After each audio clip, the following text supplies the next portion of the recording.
Hello, everyone, and welcome to Through the Covers. I'm Fred, and I'm really excited to finally get this podcast started. If you're someone who loves cricket conversations beyond just match highlights, then this podcast is for you.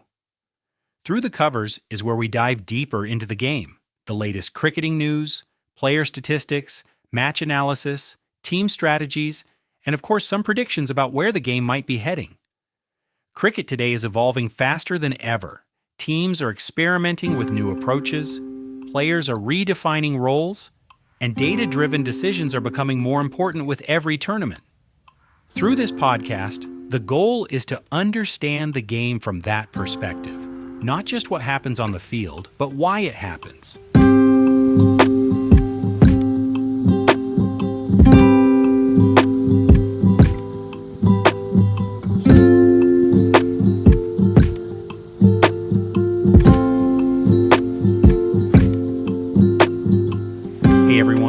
Welcome back to Through the Covers. I'm Fred, and what a fascinating couple of games we've had in the last couple of days. Let's get right into the latest one, Punjab Kings versus Gujarat Titans. Now on paper, a 3-wicket win for Punjab might look like a routine close finish, but this game had so many layers to it. And honestly, if you watched yesterday's Chennai Super Kings versus Rajasthan Royals clash, this felt eerily similar. Same kind of pitch behavior, slightly two-paced, not the easiest to just come in and start hitting. The ball wasn't coming onto the bat perfectly, and timing was key. Batters who took a bit of time early were the ones who succeeded. But here's where the difference lies. Gujarat Titans actually played this surface better than CSK did yesterday. GT adapted. They built phases. They didn't panic early on. But still, they fell short, and that's where the game slipped. Because if you really break it down, Gujarat Titans should have won this. Their middle order and finishers just didn't capitalize. They had the platform, they understood the conditions, but they couldn't execute in those last crucial overs. And it's the same criticism you'd throw at CSK yesterday. When the pitch is tricky, your middle and lower order becomes everything. That's where games are won. GT missed that edge. Now let's flip it to Punjab. Full credit to them, especially one man, Cooper Connolly. First IPL game. Pressure situation. Tight chase. And he just showed character. No panic. No rash shots, just pure composure. That's not something you can teach. That's temperament. He played a match-winning knock and took Punjab home, and honestly, moments like this are what make the IPL so special. New players stepping in and delivering straight away. Now another big talking point, bowling. This match once again reminded us that in T20 cricket, especially on slightly tricky surfaces, bowling wins you games.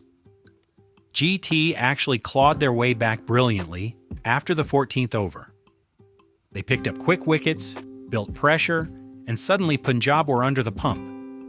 But rewind to the first innings and Punjab's bowlers did the exact same thing. They restricted GT to 162, which on this pitch felt just about 15 to 20 runs short. That's massive. Because on a better batting surface, 162 is competitive. But here, it just wasn't enough. So once again, disciplined bowling, hitting the right lengths, understanding the pitch, that's been the difference across games so far. All right, let's move forward to the next match, Lucknow Super Giants versus Delhi Capitals in Lucknow. Now this is where things get really interesting. The Ekana Stadium has historically been a tricky venue. It's not your typical high-scoring IPL ground. Batting first versus chasing here has always been a talking point. Traditionally, teams batting first have had a slight advantage because the pitch tends to slow down as the game progresses. The ball grips more, stroke making becomes harder, and chasing under pressure becomes very tricky. So toss becomes crucial. If I'm captaining here, I'm seriously considering batting first. putting up something around 160 to 170, and then letting my bowlers control the game. Now, from a matchup perspective, LSG have a strong bowling attack suited for these conditions: variation, slower balls, and control through the middle overs. DC, on the other hand, have explosive batters, but the question is, can they adapt? If the pitch behaves like the previous two games, that's the key. If it's another slow surface, we're going to see a pattern. Teams that read conditions early will dominate. So what should we expect? Don't expect a 200-plus game. Expect a tactical battle. Expect bowlers to have a big say again. And expect the middle overs to decide everything. My prediction? I'm leaning slightly towards Lucknow Super Giants, purely because of home conditions and their bowling attack, which looks more suited for a slower surface. But if Delhi's top order fires and adapts early, they can absolutely flip this. It's going to be tight. And honestly, that's what makes this IPL already so exciting. No one's running away with games. Every match is a contest. All right, that's it from me for today.